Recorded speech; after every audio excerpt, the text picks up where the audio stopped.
지금 여러분이 겪고 있는 그 고통이 영원할 것처럼 그렇게 느껴지는 분 혹 계십니까?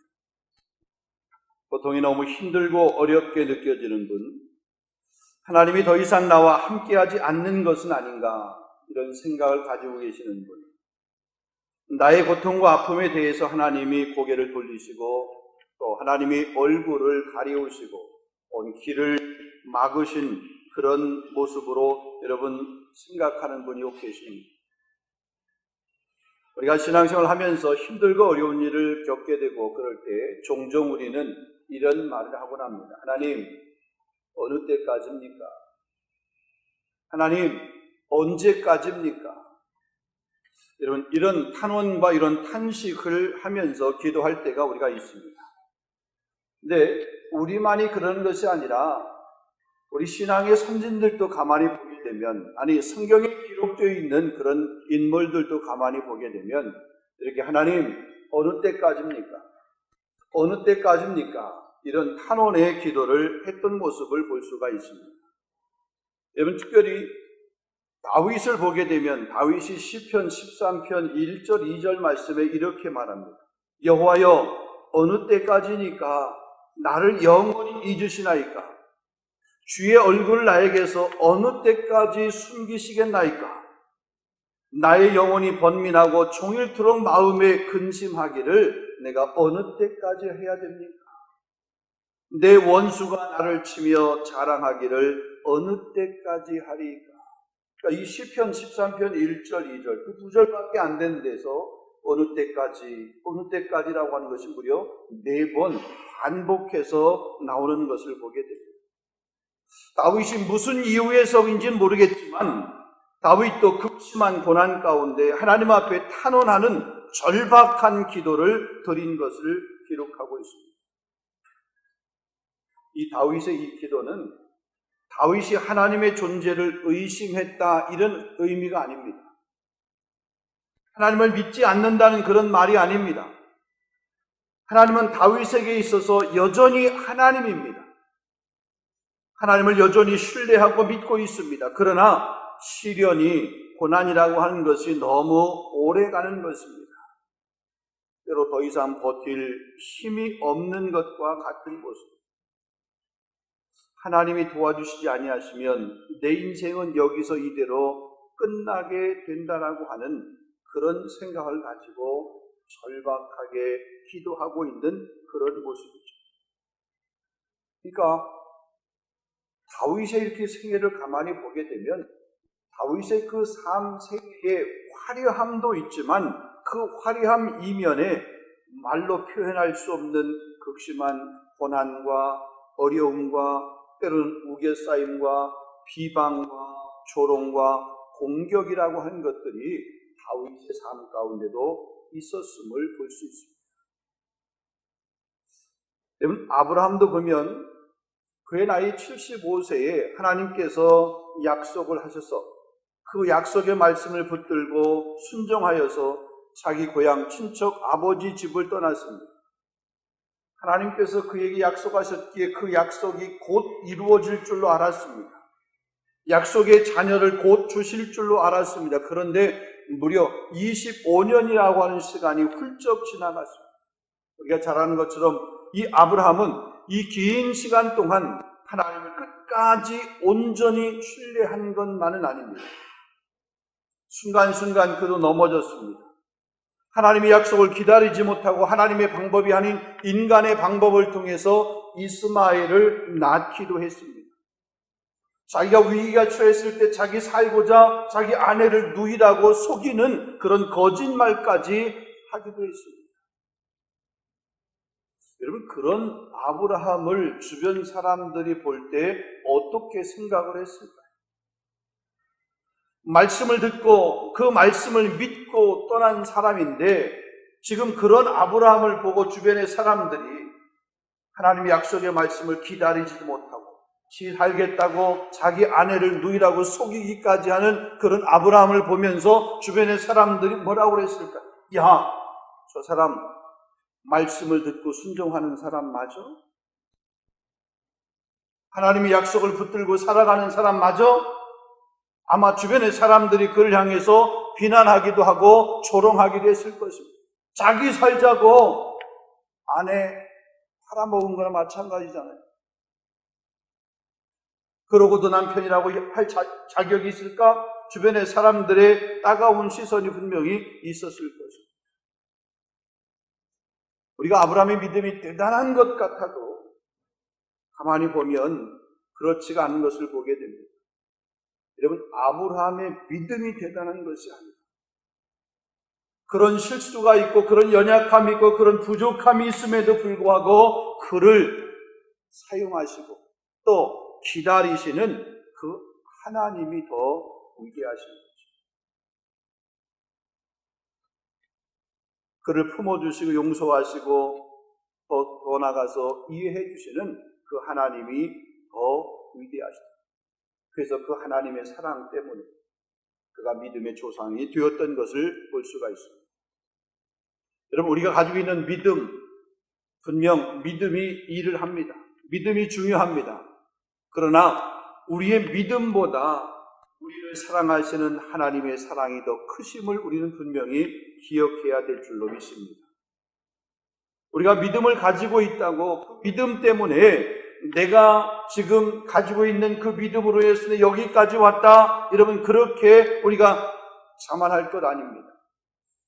내가 헌신하고 드린 것 때문에 내가 지금 이 복을 받았다, 여러분, 그게 아니라 하나님의 무한하신 사랑, 하나님의 그 용서하심, 그것이 더 크기에, 때로는 하나님께서 기다리시는 그 기다림이 더 귀하기에 우리가 하나님의 은혜를 누리는 것이고 오늘 우리가 살고 있는 것이다는 거죠. 우리가 일하고 내가 일하는 것이 아니라 하나님이 일하십니다. 그래서 우리가 찬양할 때 보면 주가 일하시는 거죠. 나는 주님이 일하시는데 그냥 쓰임 받는 것입니다. 저와 여러분이 그런 믿음의 소유자가 될 수 있기를 주님의 이름으로 축원합니다. 오늘 이 본문의 말씀도 보면 그런 의미입니다. 이스라엘 백성들이 당한 그 고난 가운데 하나님께 부르짖는 그런 기도, 탄원의 그런 기도입니다. 여러분, 통일왕국 이스라엘이 솔로몬 이후에 남쪽에 여러분 19명의 왕이 통치하고 다스렸습니다. 그러다가 BC 722년에 아수르에 의해서 멸망을 당하게 됩니다. 그러한 130년이 지난 후에 남유다가 멸망을 하게 되는데, 남유다는 르호보암을 왕으로 시작을 해서 20명의 왕이 통치하고 다스리게 되었고 BC 586년에 바벨론의 멸망을 당하게 됩니다.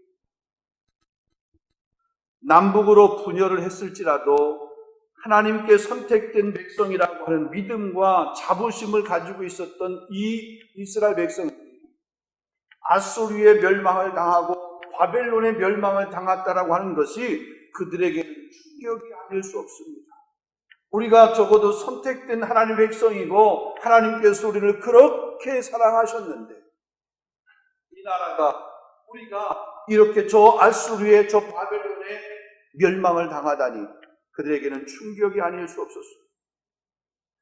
근데 그렇게 멸망을 당한 이유를 열왕기하 17장 7절 8절에 보면 이스라엘 멸망의 원인을 이렇게,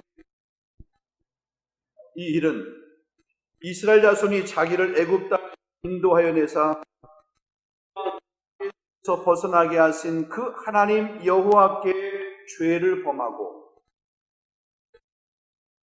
하여 여호와께서 내신 이 사람의 규례와 이스라엘의 손을 향하였습니다. 자, 여기 가만히 보세요. 그들이 멸망할 수밖에 없었던 것은 여호와께 범죄했기 때문이다. 다른 신들을 섬겼기 때문이다. 왕들이 세운 율례, 하나님께서 세운 율례, 하나님의 약속의 말씀을 붙들어야 되는데 그것이 아닌 그냥 왕들이 세워놓은 그 율례를 지켰기 때문이다. 선지자 예레미야도 그렇게 말합니다. 내 백성이 두 가지 악을 행하였나니 곧 그들이 대신 나를 버린 것과 스스로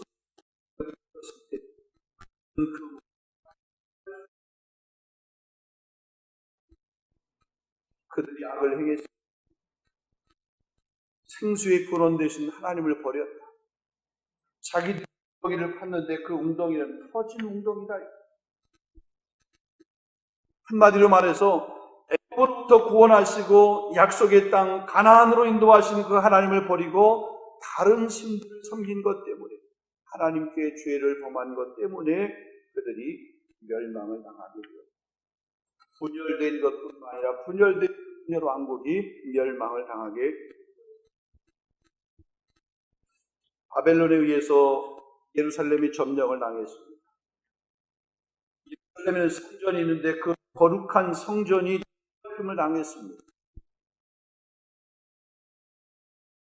예루살렘에 거주하던 이스라엘 백성들은 바벨론에 갔습니다. 한 사람들, 귀족들, 제사장들, 선지자들, 지도자들 모두가 다 잡혀갔습니다. 예루살렘에 남아있는 사람들은 가난한 사람들입니다. 힘없는 사람들만 지금 이 예루살렘에 남아있고, 때로 힘있고 유력한 사람들, 귀족들은 다 지금 바벨론의 포로로 잡혀가 있는 그런 상태입니다. 예루살렘에 남아있는 그대의 삶은 피폐할 수밖에 없습니다. 아무런 힘이 없이 살고 있습니다. 비참합니다. 하나님의 백성, 거룩한 선민의 삶이 지금 이런 지경이 되어버린 것입니다. 여러분, 이런 것을 배경으로 두고 오늘 본문의 말씀을 보면 됩니다. 이런 상황 안에서 탄원하면서 기도한 아삽의 시가 바로 오늘 본문의 시라고 하는 거죠. 자, 본문의 내용을 간략하게 1절까지 내용은 주변 열강들이 하나님을 어떻게 모욕하였는지, 주의 백성들을 어떻게 괴롭혔는지에 대해서 기록하고 있습니다. 그러니까 이스라엘 백성들이 주변의 사람들에게 얼마만큼의 고통을 당했는가, 얼마만큼의 괴로움을 겪었는가, 주변의 백성, 주변의 사람들로 인해서 이스라엘 당한 그 고난이 얼마나, 이것을 기록하고 있습니다. 그리고 4절은 때문에 이것으로 인해서 이웃들의 비방거리가 된 이스라엘 백성들이 당한 수치를 기록하고 있습니다. 5절에서는 주의 백성들이 당하는 그 수치 고통을 하나님께서 인하신 것이다, 그렇게 설명을 합니다. 어느 때까지 노하시고 또 하나님의 그 질투하심이 언제까지 계속될 것인가 하는 그런 물음, 그런 탄식을 하는 것이 5절의 기록이에요. 이런 탄식 이후입니다. 정말 마음을 드리는 간절한 간청을 드리고 있는데 그것이 6절 이하의 말씀. 6절로부터 7절의 내용을 보게 되면 주의 백성에 대한 하나님의 진노를 거두시고 이제 그 진노를 다른 열방들에게 돌리시옵소서. 조상들의 죄악을 기억하지 마시고 긍휼을 베풀어 주시옵소서. 주의 백성들의 고통을 살펴주시고 이 백성들에게 자비를 베풀어 주시옵소서. 이게 탄원의 기도의 내용입니다. 그러면서 9절에 말합니다. 우리 구원의 하나님이여, 주의 이름의 영광스러운 행사를 위하여 우리를 도우시며 주의 이름을 증거하기 위하여 우리를 건지소서. 우리의 죄를 사하여 주시옵소서. 지금 이 탄원하고 또 지금 부르짖고 또 기도하고 있는 그 목적을 분명하고 명확하게 얘기하고 있습니다. 우리의 구원의 하나님이여, 주의 이름이 영광스러운 행사를 위하여 우리를 도우시며 주의 이름을 증거하기 위하여 우리를 건지시며 주의 죄를 사하여 주시옵소서. 이 본문에서 말씀하시는 이 시인의 간구, 이 시인의 탄원은 주의 이름의 영광스러운 행사를 위해서, 주의 이름을 증거하게 하기 위해서 하나님이 내리셨던 그 진노를 거두시고 이 백성들을 다시 용서해 주시고 조상들이 지었던 그 죄들을 용서해 주시고 회복하여 주시기를 기도하고 있는 그런 일. 고통의 무게도 있습니다. 힘듦도 있습니다. 그러나 그것보다도 그러한 자신들을 보면서 열방의 사람들이 너희 하나님이 어디 있느냐? 너희들이 하나님의 백성이라고 그러면 그렇게 하나님께서 너희들을 버려두시겠느냐?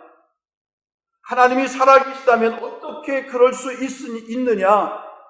하나님의 이름이 열방의 사람들에게 조롱받는 것이 안타까워서 하나님 앞에 지금 탄원하면서 기도하는 겁니다. 자기들이 지금 살아가는 삶이 고통스러워서 이 고통의 삶에서 우리가 벗어나기 위해서 하나님 앞에 탄원하는 것이 아니라, 하나님 어느 때까지니까 이렇게 이야기하는 것이 아니라, 부르짖는 것이 아니라, 하나님 내가 고통스러운 삶의 현장 있어도 괜찮습니다. 그런데 이것 때문에 주변의 사람들이 하나님의 영광을 훼손하거나 가리우는 그런 일이 있을까 두렵습니다. 자신의 그 환경을 좋은 환경으로, 그 고통을 아름다운 환경으로 혹은 편안한 환경으로 바꿔달라고 하는 의도와 목적이 자기 자신에게 나를 위해서 그런 게 아니에요. 그 모습을 세상 사람들이 보면 세상 사람들이 뭐라고 얘기하겠습니까? 그 아픔 가운데 있는 우리들을 보게 되면 세상 사람들이 하나님이 살아계시다고 그렇게 얘기하겠습니까? 안 그렇지 않습니까? 하나님 회복시켜 주시옵소서. 어느 때까지 이 백성들을 이런 환경 가운데 그냥 버려두시렵니까? 여러분, 똑같은 그런 외침인데도 불구하고 그 외침을 하고 있는 이들의 마음 자세가 다르다라고 하는 것입니다. 하나님의 이름이 조롱당하는 것을 안타까워하면서 하나님의 얼굴을 구하고 있는 모습입니다. 그래서 10절 말씀이 이렇게 말합니다. 이방 나라들이 어찌하여 그들의 하나님이 어디 있느냐 말하리까. 여러분, 시편 42편 1절 3절에도 보면 고라의 자손의 고백이 있습니다. 하나님이여 사슴이 시냇물을 찾기에 갈급함같이 내 영혼이 주를 찾기에 갈급하니이다. 내 영혼이 하나님 곧 살아계신 하나님을 갈망하나니 내가 어느 때에 나아가서 하나님의 얼굴을 배울까. 사람들이 종일되게 하는 말이 내 하나님이 어디 있느냐 하오니 내 눈물이 주야로 내 음식이 되었도다. 세상 사람들 향해서 네 하나님이 어디냐, 나를 향해서 그렇게 손가락질하고 비난하는 그 모습 때문에 내 눈에서 흐르는 그 눈물이 양식이 되었다라고 고라의 자손이 고백을 하고 있는 거죠. 자기 편하자고 그런 고백을 하는 것 아닙니다. 자기의 어떤 유익을 위해서 구하는 것이 아니라 그런 모습 때문에 하나님의 영광이 가리고 있다.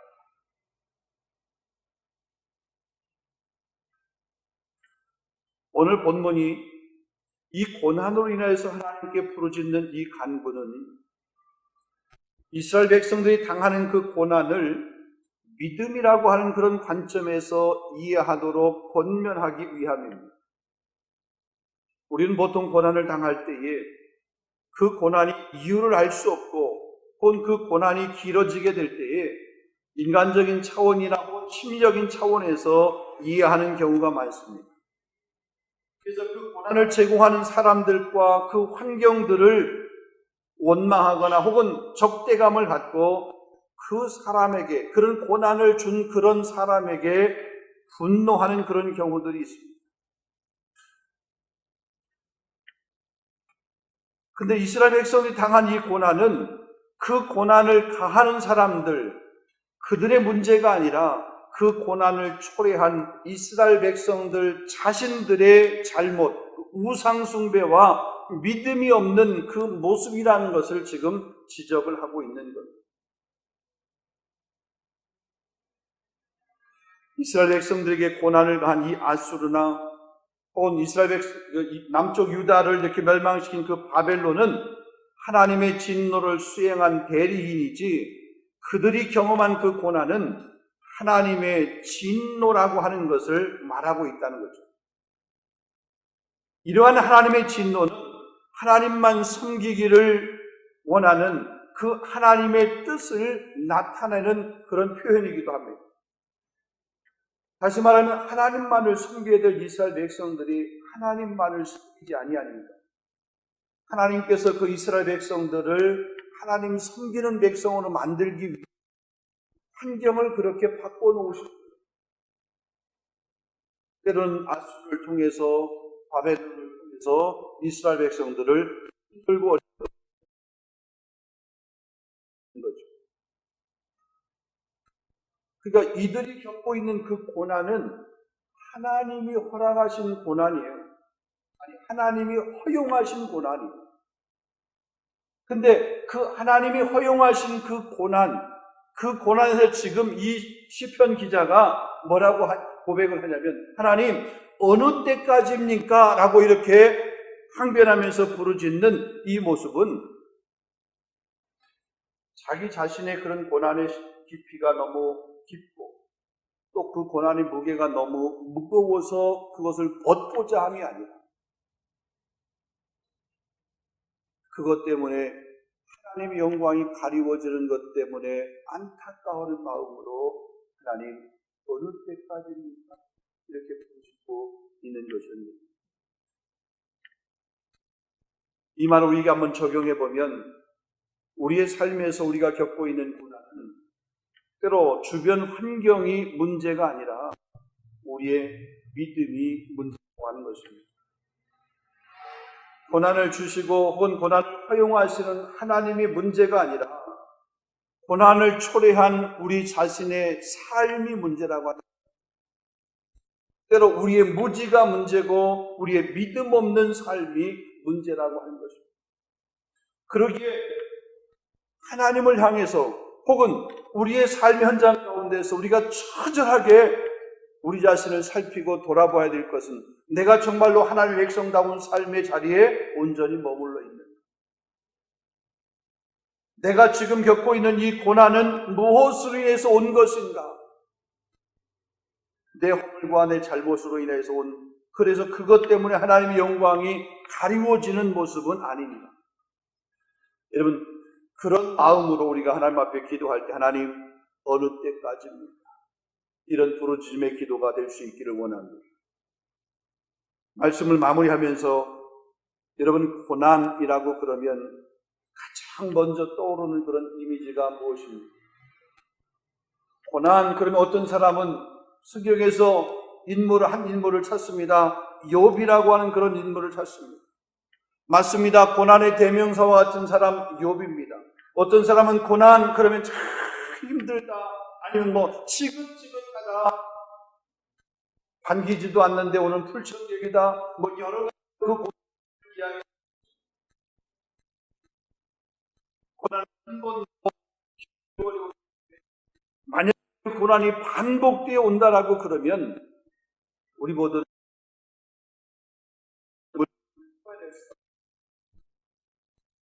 자, 그런데 오늘 본문의 말씀을 보게 되면 이 고난당한 이스라엘 백성들, 그들이 그 고난으로 인해서 하나님 앞에 부르짖으며 하나님 앞에 그렇게 울부짖고 탄원하고 있습니다. 근데 그 그들이 탄원하고 있는 이 부르짖음은 그 고난 자체가 힘들고 어려워서가 아니라 고난으로 인해 당하는 그 고통이 커서가 아니라 자신들의 죄로 말미암아 하나님의 성벽이 짓밟힘을 당하고 또 성벽이 무너지고 바벨론의 점령을 당하고 포로로 잡혀가고 하나님의 영광이 훼손된 것 때문에 지금 부르짖습니다. 내 아픔 때문에 부르짖는 것이 아니라 내가 그렇게 아파하는 모습 때문에 혹시나 하나님의 영광이 가리워질까?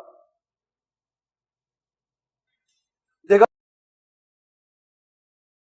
하지 못한 모습, 그것 때문에 하나님의 영광이 가리워질까 봐 내 믿음을 견고하게 세우기 위해서 부르짖고 있는 그런 모습. 내 삶의 궁핍함, 여러분, 그 궁핍함의 문제가 해결돼서 내 삶이 잘 사는 삶이 되기 위한 이런 목적에서의 기도가 아니라, 때로 그런 목적에서의 내가 물질을 구함이 아니라, 경제적인 문제 해결을 하나님 앞에 구함이 아니라, 하나님, 내가 적어도 하나님의 백성이고 하나님을 믿는 사람입니다. 내 삶이 너무 궁핍하고 힘들고 그러면 그 모습이 다른 사람에게 비춰져서 혹시나 하나님의 영광이 가려워질까봐 두렵습니다. 하나님, 내게 물질의 권세를 허락하여 주시옵소서. 이런 기도. 내 물질을 주세요. 내가 너무 힘들고 어려워요. 그래서 나도 한번 떵떵거리고 한번 살고 싶어요. 나도 뭔가 마음껏 한번 이렇게 누리고 싶어요. 나도 사고 싶은 거 마음껏 한번 사고 싶어요. 그러게 내게 물질을 주시옵소서. 이런 물질을 구하는 기도지만 그 물질을 구하는 기도의 그 의미, 그 속 마음이 혹시나 내 궁핍한 삶, 내 연약한 삶, 하나님의 영광을 가리는 모습이죠. 교회도 마찬가지입니다. 우리 교회가 연약함이 있습니다. 근데 그 연약함 때문에 혹시나 하나님의 영광을 가리우는 그런 모습이 되지 않습니다. 우리 교회가 부흥을 꿈꿉니다. 그러나 그 부흥이 다른 사람하고 견주어서 그냥 뭔가 자랑하기 위해서 부흥을 꿈꾸는 것이 아니라, 하나님, 우리 교회가 부흥되기를 원합니다. 우리 교회가 건강하게 되기를 원합니다. 우리 개인이 이렇게 믿음의 견고함에 서기를 원합니다. 그래서 하나님의 영광을 드러내기를 원합니다. 이런 목적에서의 기도, 이런 목적에서의 하나님, 어느 때까지입니까? 이렇게 탄원하고 이렇게 기도할 수 있는 저와 여러분 될 수 있기를 주님의 이름으로 축원합니다. 기도하겠습니다. 거룩하신 하나님, 오늘 야사벳이 우리 시편 기자의 탄원하는 이 기도의 내용을 보면서 자신의 삶에 겪고 있는 그 고난이 너무 힘들고 어려워서 그 고난에서 벗어나고자 하나님 앞에 탄원하며 기도한 것이 아니라, 그런 삶의 모습을 보면서 주변의 사람들로 인해서 하나님 앞에 돌려야 될 그런 영광들이 가리워질까 봐, 하나님 되시고 하나님의 백성 된 모습을 세상 사람들이 조롱할까 봐, 하나님 앞에 하나님, 어느 때까지입니까? 이렇게 탄원하는 기도를 드렸던 이 시편의 기도가 오늘 우리 모두의 기도, 우리 교회의 기도가 될 수 있도록 인도하여 주시옵소서. 우리 개인의 부함과 우리 개인의 출세와 우리 개인의 그 안락함을 위해서 하나님 앞에 구하는 기도가 아니라, 우리의 때로 삶의 곤고가 하나님의 영광을 가려운 모습이 되지 않고, 때로 우리의 삶의 풍성함이 하나님 앞에 범죄하는 도구가 아니라 하나님의 영광을 드러내는 도구가 되기 위해서 때로 풍성함도 구할 수 있는 우리 모두가 될 수 있도록 인도하여 주시옵소서. 지난 15년이라고 하는 긴 시간 동안 우리 교회와 함께 하신 아버지 하나님, 우리 성도들과 함께 하신 아버지 하나님, 우리가 계속해서 부흥을 꿈꾸며 우리가 계속해서 주님의 나라를 꿈꾸며 우리 교회를 통해서 우리 개인을 통해서 주님이 영광하신 모습을 꿈꾸며 또 그것이 우리의 인생의 가장 큰 기도의 제목이 되어질 수 있도록, 그래서 더 귀한 것으로 우리 삶 가운데 부어주시는 하나님의 은혜를 경험할 수 있는 모두가 다 될 수 있도록 인도하여 주시옵소서. 때로 우리의 삶에 있어서 작은 것, 주님의 손에 붙들린 바 되기만 하면 비록 그 작은 것도 큰 일을, 아니 이 열방에서 크게 울림을 줄 수 있는 그런 귀한 도구로 쓰임받을 줄로 믿습니다. 우리 한 사람, 특히 우리 한 가정, 우리 교회가 정말 세상에 울림을 줄 수 있는 그런 귀한 도구로 쓰임받게 하여 주시옵소서. 예수 그리스도 이름으로 감사하며